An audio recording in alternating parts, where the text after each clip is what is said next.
రామాయ తస్మై నమః. ఎందరో సూర్యవంశ రాజులు మన భారతదేశాన్ని పాలించారు.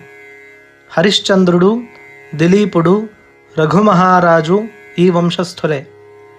రఘుమహారాజు పేరున ఈ వంశం రఘువంశం అని పేరుగాంచింది.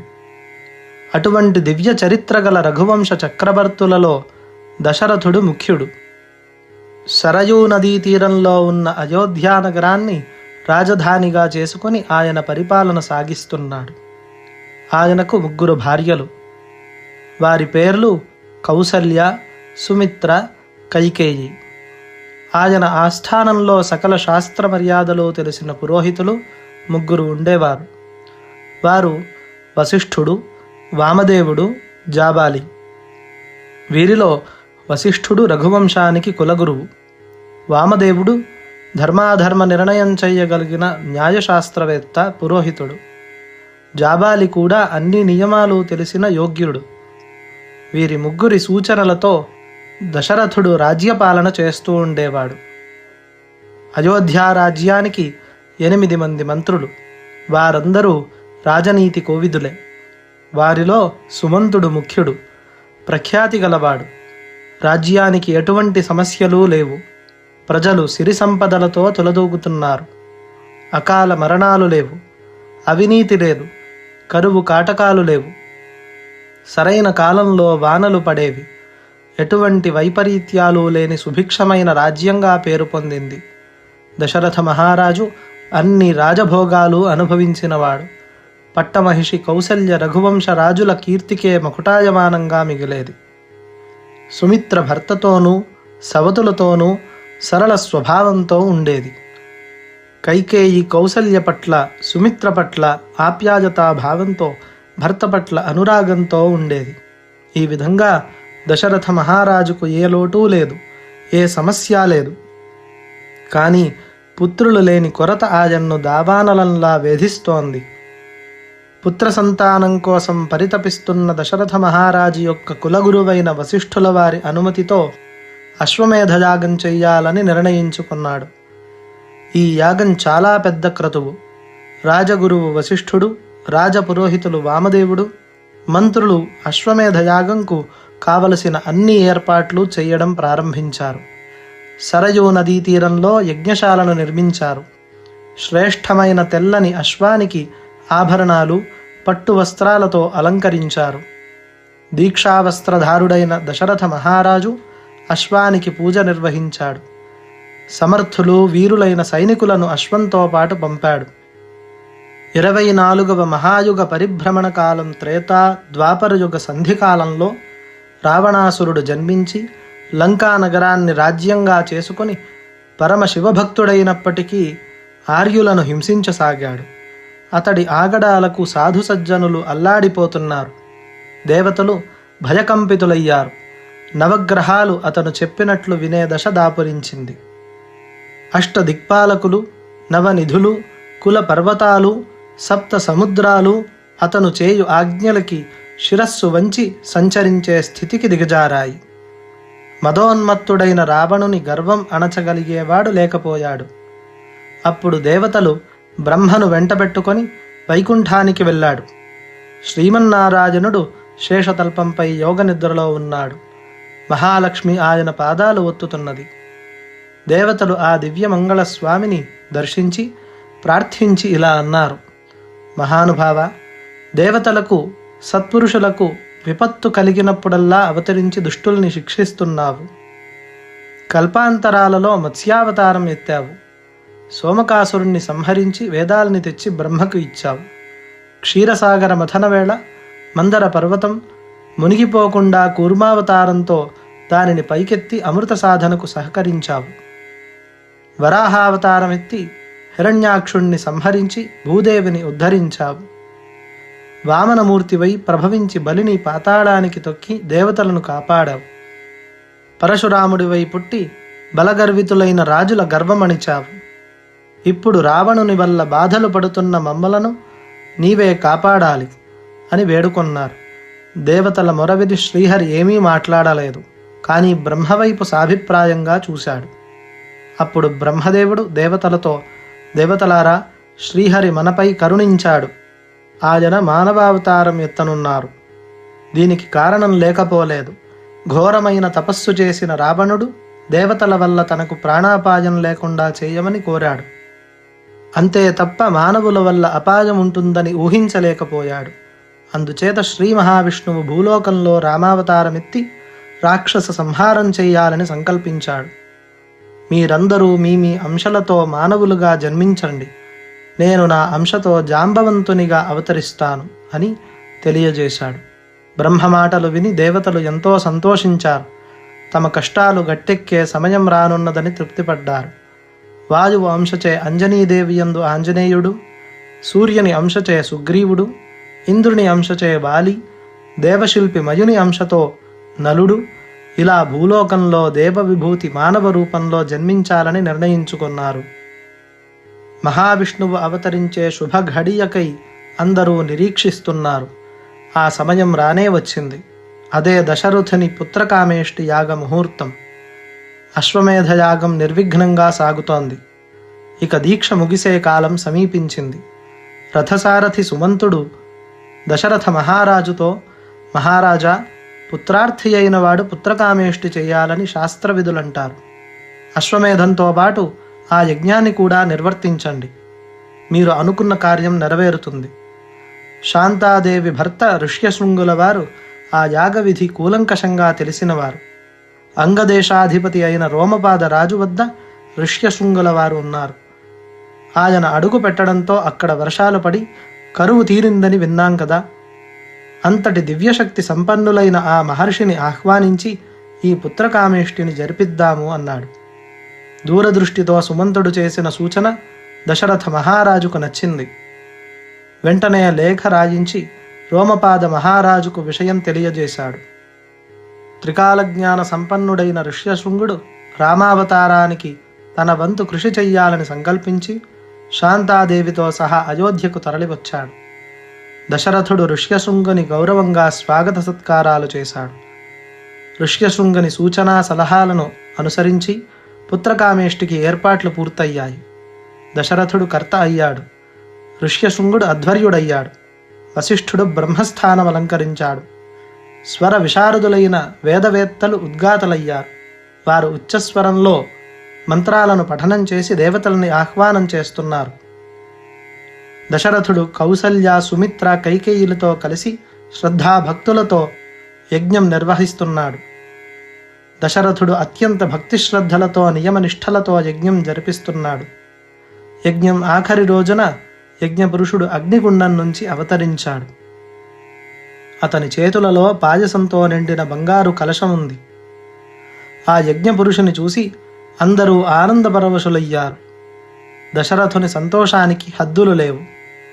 దశరథ, నీ భక్తి శ్రద్ధలకు అమరలోకము, పితృలోకము రెండూ సంతృప్తి చెందినాయి. దానికి ఫలితంగా ఈ పాయస పాత్ర స్వీకరించు. ఆ పాయసమును నీ రాణులకు త్రాగించు. మీకు గుణరూప తేజోవంతులైన కుమారులు కలుగుతారు అని పాయస పాత్రను దశరథుడికి అందించి అదృశ్యుడైనాడు యజ్ఞపురుషుడు. దశరథుడు పరమానందంతో అగ్నిగుండానికి ప్రదక్షిణం చేసి అంతఃపురానికి వెళ్ళి భార్యలు ముగ్గురికి ఈ వార్త చెప్పాడు. వారి హృదయాలు ఆనందంతో ఉప్పొంగిపోయాయి.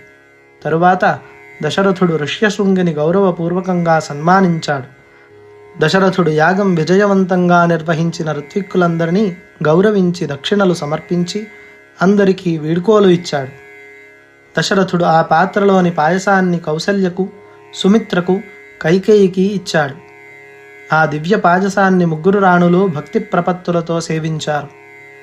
పాయసం సేవించిన కొద్ది కాలానికే కౌసల్య, సుమిత్ర, కైకేయి ముగ్గురు రాణులు గర్భవతులయ్యారు. వారి ఆనందానికి అంతులేదు. విషయం తెలుసుకున్న అయోధ్య ప్రజల ఆనందం అంతా ఇంతా కాదు. కాలచక్రం పరిభ్రమించింది. కోకిల గానంతో వసంత ఋతువు ప్రవేశించింది. అది చైత్రమాస శుక్లపక్షం. పుత్ర సంతానం కోసం ఎదురు చూస్తున్న దశరథుడు రాజప్రాసాదంలో అటూ ఇటూ పచారులు చేస్తున్నాడు. కౌసల్య, సుమిత్ర, కైకేయి మాతలు ప్రసవ వేదనలో ఉన్నారు. భూలోకంలోని నదీనదాలు ప్రశాంత ప్రభలతో ప్రవహిస్తున్నాయి. పర్వతాలు తేజోకాంతులను వెదజల్లుతున్నాయి. శుభముహూర్తం సమీపించింది. నవమీ తిథియందు కర్కాటక లగ్నంలో పునర్వసు నక్షత్రంలో కౌసల్యాదేవి గర్భాన శ్రీ మహావిష్ణువు జన్మించాడు. ఆ బాలుడే శ్రీరాముడు. సుమిత్రాదేవికి లక్ష్మణుడు, శత్రుఘ్నుడు, కైకేయికి భరతుడు జన్మించారు. దేవతలు దుందుభులు మోగించారు. వందిమాగధులు స్తోత్రం చేస్తున్నారు. అయోధ్యా నగరమంతా పుష్పవర్షం కురిసింది. దశరథుని ఆనందానికి అవధులు లేవు. పుత్రోదయమైన సంతోషంలో కనిపించిన వారికెల్లా కానుకలు ఇస్తున్నాడు. రాణులు ముగ్గురు మాతృత్వం పొందామన్న తృప్తితో బాలకులను చూసి మురిసిపోతున్నారు. కుమారులు జన్మించిన సందర్భంలో దశరథుడు పురజనులకు ధన కనక వస్తువులు దానం చేస్తున్నాడు. ప్రజలు పండుగ చేసుకుంటున్నారు. అయోధ్యానగరమంతా దివ్యకాంతులతో శోభాయమానంగా అలంకరించారు. లోక కళ్యాణం కోసం శ్రీ మహావిష్ణువు వైకుంఠము నుండి భూలోకానికి వచ్చి మానవమూర్తి శ్రీరామునిగా అవతారమెత్తాడు. శ్రీ మహావిష్ణువుకు సహకరించుటకు బ్రహ్మాది దేవతలు, గంధర్వులు భూలోకంలో జన్మించారు. బ్రహ్మదేవుడు సదాచార సంపన్నుడైన జాంబవంతుని సృష్టించాడు. ఇంద్రుడు వాలిని, సూర్యుడు సుగ్రీవుణ్ణి, కుబేరుడు గంధమానుని, విశ్వకర్మ నలుని, అశ్వినీ కుమారులు మైందద్వివిధులను, వరుణుడు సుషేనుణ్ణి, పర్జన్యుడు శరభుని, వాయువు హనుమంతుణ్ణి వారి వారి అంశలతో జన్మింపజేశారు. వానర జాతిలో ప్రముఖుడు హనుమంతుడు. ఆయన వజ్రదేహుడు. వాయువేగం గల బల పరాక్రమ ప్రతిభావంతుడు. వాలి సుగ్రీవులు అన్నదమ్ములు కిష్కింధ రాజ్యానికి రాజులు. వీరు అనేక ప్రాంతాలు ఆక్రమించి కొండల్లో కోనల్లో వానరుల నివాసాలు ఏర్పాటు చేసుకున్నారు. కుమారుల జన్మదినోత్సవముల పేరుతో దశరథ మహారాజు రాజ్య ప్రజలకందరకు సంతృప్తికరంగా ధనధాన్యాలు దానం చేశాడు. ప్రజలు ఆనందంతో పండుగ జరుపుకున్నారు. దివ్య తేజస్సులతో అయోధ్యా పట్టణమంతా వైకుంఠంలాగా వెలిగిపోయింది. నిర్ణయించిన సుముహూర్తాన దశరథుడు భార్యలతో కుమారులతో పీటలపై కూర్చున్నారు. కులగురువు వశిష్ఠుడు నలుగురికి పుణ్యాహవాచనం చెప్పి నామకరణం చేశాడు. కౌసల్యాదేవి కొడుకు పేరు రామచంద్రుడు. కైకేయి కొడుకు పేరు భరతుడు. సుమిత్ర కొడుకులు లక్ష్మణుడు, శత్రుఘ్నుడు అని నామకరణం చేశారు. శుభలక్షణములు కలిగి దివ్య తేజస్సులతో ఆ నలుగురు అన్నదమ్ములు అల్లారుముద్దుగా దినదిన ప్రవర్ధమానులై 5 ఏళ్ల వయసు వారయ్యారు. ఒకనాడు దశరథుడు తమ కులగురువైన వశిష్ఠ మహామునితో సంప్రదించి నలుగురు కుమారులకు అక్షరాభ్యాసం చేయించాడు. ఆ విధంగా నలుగురు అన్నదమ్ములు వశిష్ఠ మహామునికి శిష్యులై వేదాంగాలు, ధనుర్విద్య, గుర్రపు స్వారీ మొదలగు అన్ని విద్యలు కొద్ది కాలంలోనే నేర్చుకొని యవ్వనంలో అడుగుపెట్టారు. ఆ నలుగురు అన్నదమ్ములలో 2 జంటలేర్పడినాయి. శత్రుఘ్నునికి భరతునితో ఎక్కువ ప్రేమ ఏర్పడితే లక్ష్మణుడికి రామునిపై మరింత మమకారం ఏర్పడి అన్ని వేళలా కంటికి రెప్పలా చూసుకుంటూ రాముని వెంటనే ఉండేవాడు. దశరథుడికి మాత్రం అందరికన్నా రాముడంటేనే ఎక్కువ ప్రేమ. రాముడిలో దశరథుడు ప్రత్యేక తేజస్సును చూసుకునేవాడు. అందుచేతనే తన ఆశలన్నీ రామునిపై పెట్టుకుని ఎంతో మమకారం పెంచుకున్నాడు. ఒకనాడు దశరథ మహారాజు సభలో కొలువుదీరి తన మంత్రి సామంత దండనాయకులతో రాజకార్యాల గురించి చర్చిస్తున్నాడు. ఆ సమయంలో విశ్వామిత్రుడు ఆ సభకు వస్తున్నాడని ద్వారపాలకులు వచ్చి చెప్పగా దశరథుడు మంత్రి పురోహితులతో ఎదురు వెళ్ళి నమస్కరించి సభలోకి తీసుకొని వచ్చి అర్ఘ్యపాద్యాదులను ఇచ్చి ఉచితాసనమును చూపించి గౌరవించాడు. తరువాత దశరథుడు వినయంగా తమ రాకకు కారణం సెలవీయండి మహాత్మా అని అడిగాడు. ఆ రోజుల్లో ఋషులు చేసేటువంటి యజ్ఞాలను రాక్షసులు పాడు చేసేవారు. ఋషులను ఎన్నో విధాలుగా హింసించేవారు. సాధుజనుల్ని హింసించుట వారికి ఒక ఆటగా ఉండేది. హింసకు గురైన వారిని చూసి సంతోషించేవారు. అందువలన తాను చేసే యజ్ఞానికి ఎటువంటి ఆటంకాలు కలగకుండా రక్షించడానికి శ్రీరామ లక్ష్మణులను యాగరక్షణార్థం తన వెంట పంపమని అడగడానికి విశ్వామిత్రుల వారు వచ్చారు. అప్పుడు విశ్వామిత్రుడు, మహారాజా, నేను నీ సహాయం కోరి వచ్చాను. అది నీ వల్ల మాత్రమే అవుతుంది అని అడిగాడు. దశరథుడు చేతులు జోడించి, అపర సృష్టికర్తలైన తమకు నా సహాయమా? ఏమిటో చెప్పండి. తమ వంటి మహాత్ములకు సహాయం చేసే భాగ్యము నాకు కలిగినందుకు నా జన్మ చరితార్థమైంది అన్నాడు. రాజా, మేము లోకరక్షణార్థం యజ్ఞం ఒకటి చేస్తున్నాము. కానీ రాక్షస బాధలు ఎక్కువగా ఉన్నందున యజ్ఞం సంపూర్ణం కావడం లేదు.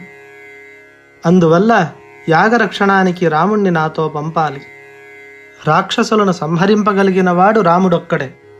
యజ్ఞం పూర్తి కాగానే నీ కుమారులని మరల క్షేమంగా తీసుకుని వచ్చి నీకు అప్పగించగలను అని చెప్పాడు. ఆ మాటలు విన్న దశరథుడు భయంతో వణికిపోతూ, మహానుభావ, నా కుమారుడు ముక్కుపచ్చలారని పసివాడు, నిండా 16 సంవత్సరాలు కూడా లేవు. అటువంటి నా రాముడు రాక్షసులను ఎలా చంపగలడు? నేనెలా పంపగలను? పంపి నేనెలా జీవించగలను? రాముని బదులు నా సేనతో నేనే వస్తాను అన్నాడు దీనంగా. వెంటనే విశ్వామిత్రులు ఆసనము నుండి లేచి, ఏ సహాయమైనా మాట తప్పకుండా చేస్తానన్నావు, మాట తప్పుతావా? ఇప్పటి వరకు సూర్యవంశంలో ఆడిన మాట తప్పిన వారు లేరు కనుక ఇంతకాలానికి సూర్యవంశ ప్రతిష్ఠ నీ వలన భంగం కానిమ్ము. ఇక నేను వస్తాను అంటూ గబగబా వెళ్ళిపోతున్న విశ్వామిత్రుణ్ణి వశిష్ఠుడు శాంతపరిచి దశరథునితో, మహారాజా, రాముని విశ్వామిత్రునితో పంపండి. విశ్వామిత్రుడు మునిశ్రేష్ఠుడు, అఖండ తపశ్శాలి, మహామహిమాన్వితుడు, యోగ విద్యా పారంగతుడు. విశ్వామిత్రుడు వెంట ఉండగా రామునికి ఎలాంటి భయమూ లేదు. నీ కుమారుని పరాక్రమం నీకు తెలియదు, నాకు తెలుసు, విశ్వామిత్రుల వారికి తెలుసు. అందుకే మునీంద్రుడు నీ సహాయం కోరాడు అని చెప్పగా దశరథుడు వశిష్ఠుని మాటలతో తృప్తి చెంది ధైర్యం తెచ్చుకొని రాముని పిలిపించి, రామా, మునిశ్రేష్ఠుడైన విశ్వామిత్రుల వారు నిన్ను తనతో తీసుకొని వెళ్ళుటకు వచ్చారు. వారితో వెళ్ళి ఆయన కార్యం జయప్రదం చేయి నాయనా అని విశ్వామిత్రునికి అప్పగించాడు. ఒక్క నిమిషమైనా రాముని విడిచి ఉండలేని లక్ష్మణుడు కూడా రాముని వెంట బయలుదేరాడు. పితృవాక్య పరిపాలకుడైన శ్రీరాముడు వశిష్ఠునికి, దశరథునికి నమస్కరించి వారి ఆశీర్వాదమును పొంది రామలక్ష్మణులు విశ్వామిత్రుని వెంట ప్రయాణమయ్యారు. రామలక్ష్మణులను వెంట తీసుకుని విశ్వామిత్రుడు బయలుదేరాడు.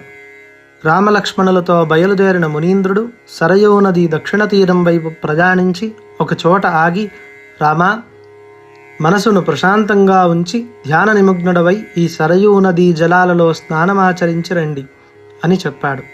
విశ్వామిత్రుడు చెప్పిన విధంగా రామలక్ష్మణులిద్దరూ నదీ స్నానమాచరించి భక్తి శ్రద్ధలతో విశ్వామిత్రుడికి నమస్కరించి ఆయనకు ఎదురుగా కూర్చున్నారు. అప్పుడు విశ్వామిత్రుడు, కుమారులారా, నేను ఉపదేశించే బల, అతిబల అనే విద్యలు చాలా గొప్పవి. వీటి వలన ఆకలి, దప్పులు, వ్యాధులు రాకుండా యుద్ధ సమయంలో విజయము ఇంకా ఎన్నో విధాలుగా మీకు సహాయపడగలవు. భక్తితో స్వీకరించండి అని చెప్పి ఆ విద్యలను వారికి ఉపదేశించాడు.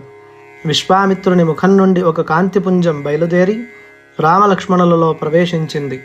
ఆ విధంగా విశ్వామిత్రుడు వారికి ఆ విద్యలను ఉపదేశించాడు. ఆనాటి రాత్రి సరయూ నది సమీపంలోనే నిద్రించారు. తెల్లవారుతుండగా విశ్వామిత్ర మహర్షి వారిని మేలుకొలిపాడు. కౌసల్యానందవర్ధన, తెల్లవారబోతున్నదయ్యా, ఉషఃకాల సంధ్యావందనం నిర్వహించాలి, మేలుకోనాయనా అని లేపగానే రామలక్ష్మణులు ఇద్దరూ నిద్రలేచి స్నాన సంధ్యావందనాదులు పూర్తి చేసి మునికి నమస్కరించి ప్రయాణం సాగించారు. అనంగదేశం దాటి సాయంత్రానికి గంగా సరయూ నదుల సంగమ ప్రాంతం చేరి ఆ రాత్రి అక్కడ విశ్రమించి అక్కడి ఋషుల ఆతిథ్యాన్ని స్వీకరించి గంగానదిని దాటి దక్షిణంగా సాగుతూ అరణ్యంలో అడుగుపెట్టారు. రామలక్ష్మణులిద్దరూ విశ్వామిత్రుని వెంట నడుస్తున్నారు.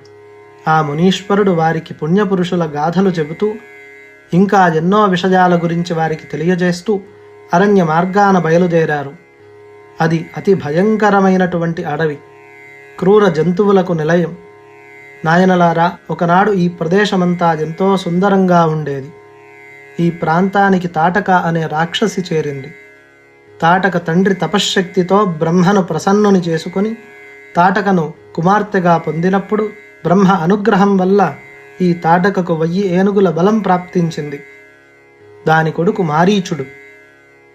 తల్లి కొడుకులిద్దరూ ఈ ప్రాంత ప్రజలందరినీ ఆరగించేశారు. అందువలన ఇది వీడుబడిపోయి అరణ్యంగా మారింది. మనం వెళ్ళే దారిలో అది మనకు ఎదురవుతుంది. దానిని సంహరించాలి. స్త్రీ జాతిని చంపితే పాపం వస్తుందని సందేహించకు. ఋషులను గోవులను హింసించే తాటక క్రూర జంతువుతో సమానం. ఆడది అని ఆలోచించకు. లోక కళ్యాణం కోసం చేసే పని వల్ల ఏ పాపమూ రాదు. ప్రజారక్షణ రాజధర్మం అని తెలియజేశాడు విశ్వామిత్రుడు. రాముడు మహర్షికి నమస్కరిస్తూ, మహర్షి, మా తండ్రి గారి ఆదేశానుసారం మీరు ఏమి చెప్పినా చెయ్యడం మా కర్తవ్యం అని బాణం తీసి నారి సారించాడు. ఆ ధ్వనికి అడవిలోని జంతువులన్నీ అదిరి వాటి వాటి స్థానాల్లో దాక్కున్నాయి. తాటక కూడా ఆ శబ్దానికి ఒక క్షణం చలించి ఆ శబ్దం వచ్చిన దిశగా బయలుదేరింది. కొద్ది క్షణాల్లోనే రామలక్ష్మణులను సమీపించి, ఆహా, ఈరోజు ఏమి నా భాగ్యం, వేటాడకుండానే నా ఆహారం నన్ను వెతుక్కుంటూ వచ్చింది అని రాముని మీదకు దూకబోయింది. వెంటనే విశ్వామిత్రుడు రామలక్ష్మణులకు రక్షణ కల్పించే మంత్రాలను పఠించాడు. తాటక అదృశ్యమై రాళ్లవాన కురిపిస్తే రామలక్ష్మణులు సునాయాసంగా ఆ రాళ్లను దూరంగా పడే విధంగా చేశారు. తాటక భీకర గర్జన చేస్తున్నది. రామలక్ష్మణులు ఎదుర్కొంటున్నారు. సంధ్యా సమయం కావస్తున్నది. అప్పుడు విశ్వామిత్రుడు, రామచంద్ర, సంధ్యాకాలంలో రాక్షసులకు బలం పెరుగుతుంది. ఆలస్యం చెయ్యక దానిని వెంటనే సంహరించు అన్నాడు. రాముడు ఆలస్యం చెయ్యకుండా శబ్దవేధిని సంధించాడు. ఆ ధాటికి తాళలేక తాటక విలవిలలాడి ప్రాణాలు వదిలింది. విశ్వామిత్రుడు మహానందపడ్డాడు. దేవతలంతా విశ్వామిత్రుణ్ణి పొగుడుతూ రామునిపై పూలవాన కురిపించారు. విశ్వామిత్రుడు సంతోషంతో, రామచంద్ర, ఈ లోకంలో ఎంతటి వారినైనా సంహరించడానికి నీకు తగిన అస్త్రాలు ఉపదేశిస్తాను అని దండచక్ర, ధర్మచక్ర, కాలచక్ర, విఘ్నచక్రాలతో పాటు ఐషీక, ఐంద్ర, ఆగ్నేయ, వజ్ర, వాజవ్య, వారుణాస్త్రాలను ప్రయోగించడం, ఉపసంహరించడం మొదలైన మంత్రాలు ఉపదేశించి దివ్య సుందర రూపులైన రామలక్ష్మణులతో తన ఆశ్రమం చేరాడు. ఆశ్రమవాసులు వారికి స్వాగత మర్యాదలు చేశారు. విశ్వామిత్రుని రాకతో ఆశ్రమంలోని ఋషులు యాగానికి ఏర్పాట్లలో నిమగ్నమయ్యారు. యాగదీక్ష క్రతువు 6 రోజులు సాగుతుంది. ఆ సమయంలో విశ్వామిత్రుల వారు మౌన దీక్షలో ఉంటారు అని మునులు రామలక్ష్మణులకు తెలియజేశారు. అందరూ మహదానందంతో యాగదీక్ష ప్రారంభించారు. రామలక్ష్మణులు కంటికి రెప్పలా అప్రమత్తులై యాగరక్షణ భారం వహించారు. 5 రోజుల యాగదీక్ష నిర్విరామంగా సాగి 6వ రోజుకు చేరుకుంది. మరికొద్ది గంటల్లో యాగం పూర్తి కానున్న సమయానికి ఆకాశంలో పెద్ద పెద్ద ధ్వనులు చేస్తూ కారుమబ్బుల వంటి దేహాలతో మారీచ, సుబాహులు తమ రాక్షస సేనతో రాసాగారు. అది గమనించిన రాముడు మానవాస్త్రం విడిచాడు. ఆ అస్త్రధాటికి తాళలేక మారీచుడు పోయి సాగర తీరాన పడ్డాడు. అది చూసి సుబాహుడు ఆవేశంతో రాసాగాడు. వాడి మీదకి ఆగ్నేయాస్త్రాన్ని వదిలి సుబాహుని భస్మం కావించాడు. వాయవ్యాస్త్రంతో రాక్షస సేనను సంహరించాడు. ఏ ఆటంకం లేకుండా యాగం పూర్తయింది. విశ్వామిత్రుడు రామలక్ష్మణులను సంతోషంతో ఆశీర్వదించాడు. జనక మహారాజు మిథిలా నగరాన్ని రాజధానిగా, విదేహ రాజ్యాన్ని పరిపాలిస్తున్నాడు. ఆయన గొప్ప బ్రహ్మజ్ఞాని, రాజర్షిగా పేరుగాంచాడు. ఆయన సంతానం కోరి ఒక యజ్ఞాన్ని తలపెట్టి యజ్ఞ భూమిని దున్నుతుండగా నాగలి చాలులో ఒక బంగారు పెట్టె దొరికింది. ఆ పెట్టెను తెరిచి చూసినప్పుడు అందులో ఒక పసిపాప ఉన్నది. చంద్రబింబంలా వెలిగిపోతున్న ఆ పాపను సాక్షాత్తు లక్ష్మీదేవిగా భావిస్తూ సంతానం లేని జనకుడు అమితానందంతో ఆమెను పెంచుకున్నాడు. నాగలి చాలులో లభించినది కనుక ఆమెకు సీత అని నామకరణం చేశాడు. జనకుని పుత్రిక కాబట్టి ఆమెకు జానకి అని, మిథిలానగర రాజపుత్రిక కాబట్టి ఆమెకు మైథిలి అనే పేర్లు స్థిరపడ్డాయి. లక్ష్మీదేవియే సీతగా భూలోకాన అవతరించింది. రూపంలో చాలా చక్కనిదైన సీతను జనకుడు చాలా అల్లారుముద్దుగా పెంచి పెద్ద చేశాడు. యుక్త వయస్సు వచ్చిన సీతాదేవికి వివాహం చేయాలని నిశ్చయించుకున్నాడు జనకుడు. సీతకు తగిన వరుని కోసం వెదగసాగాడు. జనక మహారాజు ఇంట్లో తన పూర్వీకుల నుండి లభించిన శివధనస్సు ఉన్నది. అది ఎంతో బరువైనది. మహాపురుషులు తప్ప దానిని ఎవరూ ఎత్తలేరు. ఒకరోజు సీతాదేవి తన చలికత్తలతో ఆటలాడుతూ పూబంతి చెండు ఆ శివధనస్సు కిందకి వెళ్ళగా సీత ఆ ధనస్సును ఎత్తి పక్కన పెట్టి పూచెండును తీసుకొని మళ్ళీ ధనస్సును యథాస్థానంలో ఉంచింది. ఆ విషయం తెలుసుకున్న జనక మహారాజు ఆశ్చర్యంతో ఈమె మానవ మాతృరాలు కాదు, దేవతా సంభూతురాలు అనుకున్నాడు. సీత కోసం తగిన వరుణ్ణి ఎంపిక చేయడానికి సీతాదేవే సహకరించినదిగా భావించి శివధనస్సు ఎత్తి ఎక్కుపెట్టిన వీరునికి సీతను ఇచ్చి వివాహం చేస్తానని ప్రకటించాడు. కానీ ఎంతోమంది వీరులు దానిని ఎత్తలేకపోయారు. రోజులు గడిచిపోతున్నాయి. జనకుడు సీతకు వివాహం చేయలేనేమో అని విచారంతో దిగులుతో ఉన్నాడు. విశ్వామిత్రుడు రామలక్ష్మణులకు ప్రయాణ బడలిక తెలియకుండా వారు ప్రయాణించే మార్గాల గురించి, స్థలాల గురించి కథలుగా చెప్తూ ఉంటే వాటిని రామలక్ష్మణులు శ్రద్ధగా, ఆసక్తిగా వింటూ నడక సాగిస్తున్నారు. అలా మిథిలా నగరానికి బయలుదేరుతూ ఆ ప్రాంతంలోని రమణీయ దృశ్యాలను, ప్రకృతిని చూస్తూ రామలక్ష్మణులు సంబరపడుతున్నారు. మార్గమధ్యంలో గౌతమ మహర్షి ఆశ్రమానికి సమీపంలో ఒక రాతి బండ శ్రీరాముని పాదాలకు తగిలింది. ఆశ్చర్యం! రాముని పాదము తగిలిన ఆ శిల త్రిలోక సుందరిగా మారిపోయింది.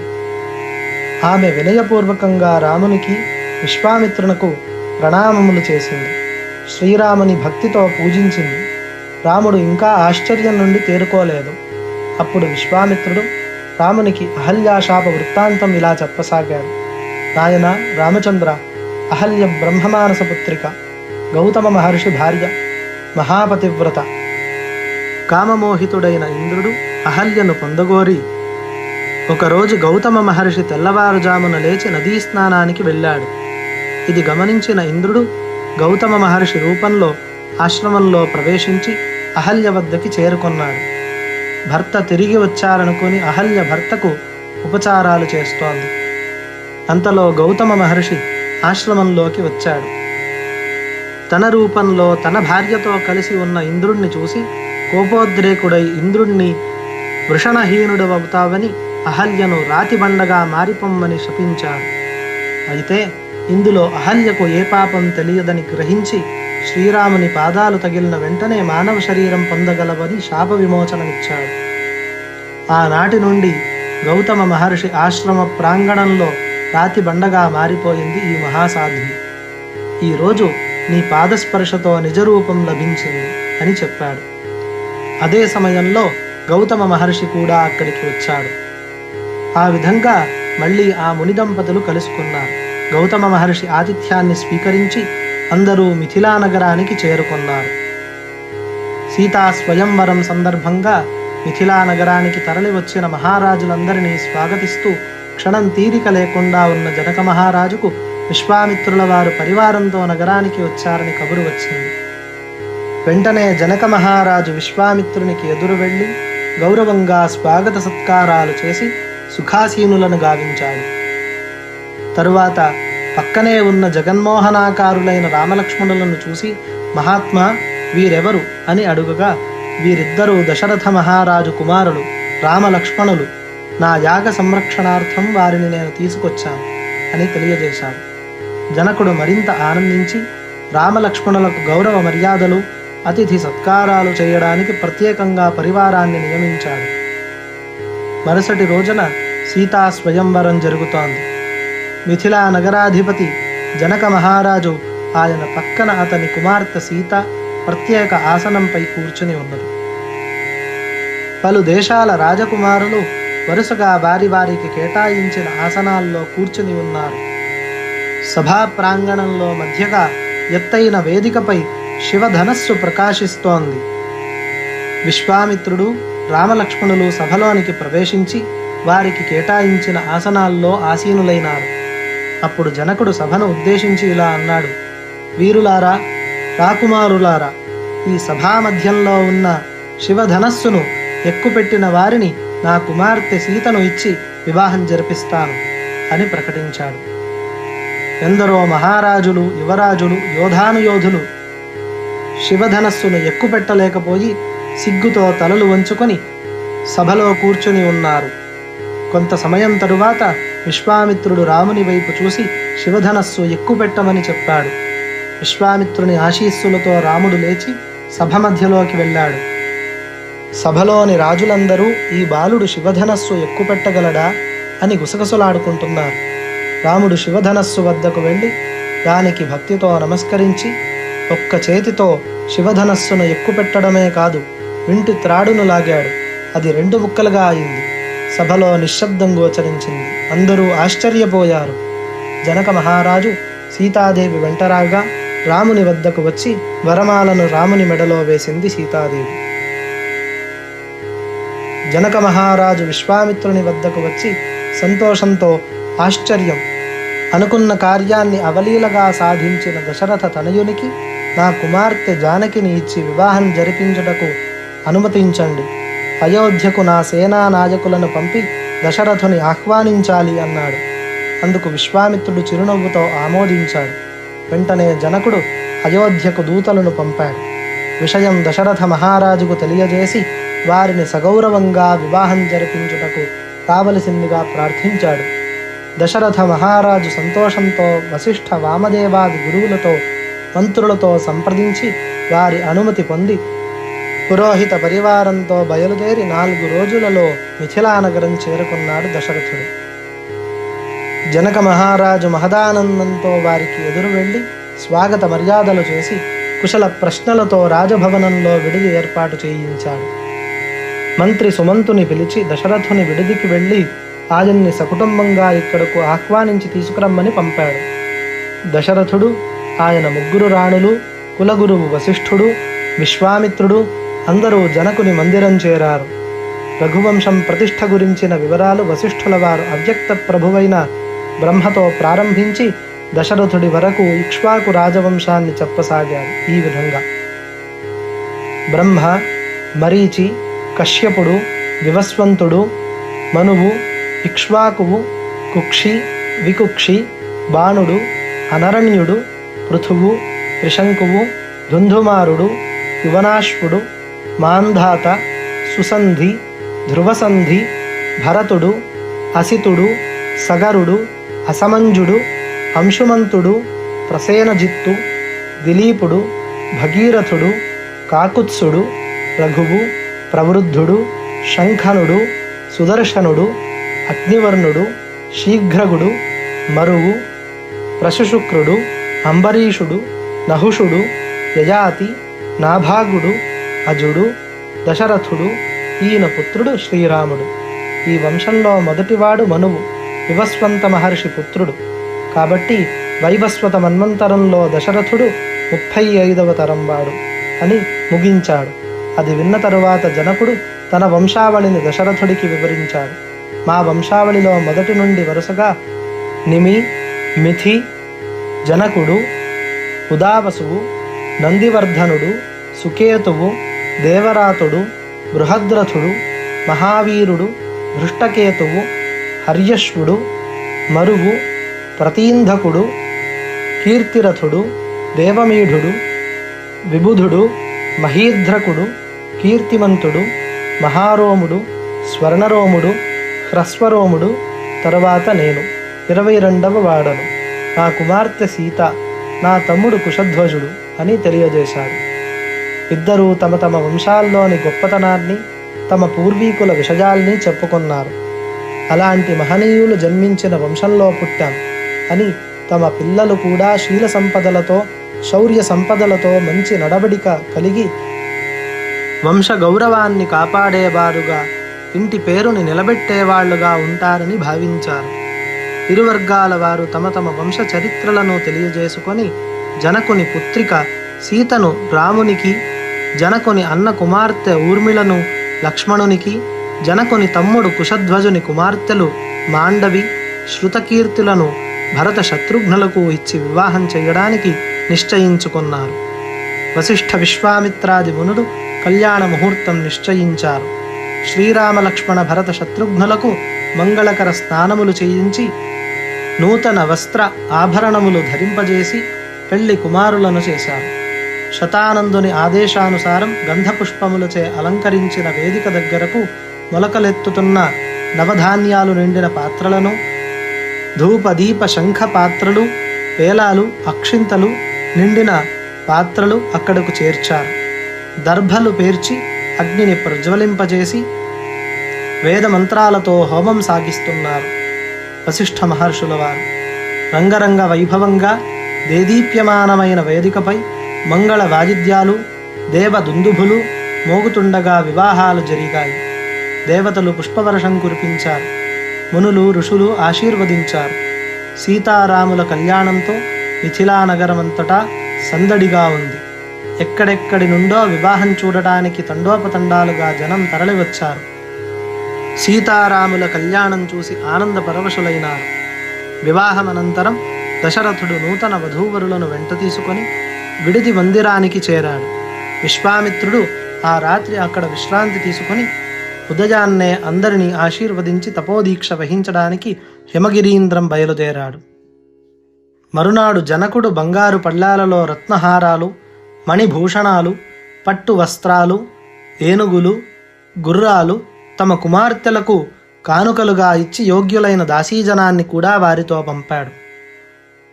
జనకుని వద్ద సెలవు తీసుకుని దశరథుడు నూతన దంపతులతో తన పరివారం వెంటరాగా అయోధ్యానగరానికి ప్రయాణమైనాడు. సీతారాముల కళ్యాణం తిలకించి ప్రజలంతా ఆనందపరవశులైనారు. ఈ వివాహ సందర్భంగా మిథిలా నగరమంతా కోలాహలంగా ఉంది. వివాహం అనంతరం దశరథుడు నూతన వధూవరులను వెంట తీసుకుని సపరివారంగా అయోధ్యకు బయలుదేరాడు. కొంత దూరం ప్రయాణించిన తరువాత మరి కొద్దిసేపట్లో అయోధ్య చేరుతాము అనుకుంటున్న సమయంలో ఆకాశం నుండి ప్రళయ గర్జనలు భయంకరంగా వినిపించాయి. ప్రళయాగ్ని జ్వాలల కన్నులతో, తలపై జటాజూటం, భుజాన గండ్రగొడ్డలి, దివ్య తేజోమయ దేహంతో మెరుపుకాంతుల ధనస్సు ధరించిన పరశురాముడు ఆ పెళ్లి బృందానికి ఎదురు వచ్చాడు. ఆ భార్గవరాముని చూస్తూనే వశిష్ఠాది మునులు అర్ఘ్యపాద్యాదులతో సత్కరించి స్వాగత మర్యాదలు జరిపారు. వారి సత్కారాలు అందుకున్న పరశురాముడు శ్రీరాముని వైపు తిరిగి, దశరథనందన, నీ శౌర్య పరాక్రమాలు మమ్ములనెంతో ఆశ్చర్యపరిచినవి. శివధనస్సును విరిచి నాకు చాలా కోపం కలిగించావు. రామా, విశ్వకర్మ నిర్మించిన 2 దివ్యాస్త్రాలలో అది ఒకటి. దానిని పరమేశ్వరునిచే త్రిపురాసుర సంహారానికి వినియోగించబడింది. అది మిథిలానగరము జనకుని మందిరంలో నీ చేతులలో విరిగింది. ఇది 2వది, వైష్ణవ ధనస్సు. దీనికి బాణం సంధించి నాతో యుద్ధానికి సిద్ధపడు అని పరశురాముడు వెన్ను విరిచి నిలబడ్డాడు. అప్పుడు శ్రీరాముడు చేతులు జోడించి పరశురామునితో, ఆర్య, తాము పూజార్హులు. మా వంటి వారికి, ముఖ్యంగా విప్రులను గౌరవించుటయే మాకు మంగళదాయకం. మన మధ్య పోరాటము అనర్థదాయకం అని అన్నాడు శ్రీరాముడు. ఆ మాటలకు పరశురాముడు, రాముడట రాముడు, భయంకర శస్త్రాస్త్ర రహస్య మర్మాలను తెలిసిన రాజులందరినీ ఎదుర్కొని ఓడించి వారి తలలను ఖండించిన పరశురాముణ్ణి నేను. రాముడినని చెప్పడానికి సాహసిస్తున్నావు. నేనే రాముణ్ణి, పరశురాముణ్ణి. వేరొక రాముడు నా కళ్ళ ముందు కనిపించకూడదు. కనిపించినట్లయితే వాడిని సంహరించకుండా విడిచిపెట్టను. పరమేశ్వరుడు నాకు గురుతుల్యులు. నువ్వు మదగర్వంతో మహాశక్తి సంపన్నమైన శివధనస్సును విరిచావు. నిన్ను నేను చంపక వదిలిపెట్టను సుమా అని ఉగ్రరూపంతో అన్నాడు. అయినా కూడా శ్రీరాముడు ప్రసన్నవదనంతో, భార్గవ వంశ శ్రేష్ఠుడా, మీ పరాక్రమములు తెలిసినవాడను. మీ తండ్రికి జరిగిన అపచారానికి మీరు ప్రతీకారంగా సాగించిన వీర సంహారగాథ విన్నాను. అయితే క్షత్రియ ధర్మ నిర్వహణలో ఉన్న నన్ను అవహేళన చేస్తే సహించను. నా శౌర్య పరాక్రమాలు మీకు తెలియవు. కావాలంటే తిలకించండి అని వైష్ణవ ధనస్సును అందుకొని నారి తొడిగి బాణం సంధించి, మహాత్మా, వింటికి తొడిగిన బాణం వృధా కానీయననే వ్రతం కలవాడిని నేను. ఈ బాణం వ్యర్థం కాకూడదు. దీనికి లక్ష్యం చూపండి. మీరు బ్రాహ్మణులు మరియు మా గురువైన విశ్వామిత్రుల వారికి ఆత్మీయులు కనుక ఈ బాణం మీ మీద ప్రయోగించను. మీ పుణ్యలోకాలనో మీ గమన శక్తినో ఛేదిస్తాను. చెప్పండి, ఏది చెయ్యమంటారో అని నిలుచున్నాడు. ఆ సమయంలో చతుర్ముఖుడు మొదలైన బ్రహ్మాది దేవతలందరూ కూడా ఆకాశంలో నుంచి ఆ దృశ్యాన్ని తిలకించారు. పరశురాముడు ఆశ్చర్యపోయి చేతులు జోడించి, శ్రీరామ, నిన్ను పరిహసించినందుకు నాకు తగిన శాస్తే జరిగింది. ఆ బాణంతో నా పుణ్యలోకాలను ఛేదించి నాశనం చెయ్యి. నేను వెంటనే మహేంద్రగిరి వెళ్ళి తపస్సు చేసుకుంటాను అన్నాడు. శ్రీరాముడు ఆ ప్రకారంగానే బాణం విడిచాడు. పరశురాముడు శ్రీరామునికి ప్రదక్షిణం చేసి స్తుతించి తపస్సు చేసుకోవడానికి బయలుదేరాడు. ఆ తర్వాత అందరూ అయోధ్యానగరం చేరుకొన్నారు.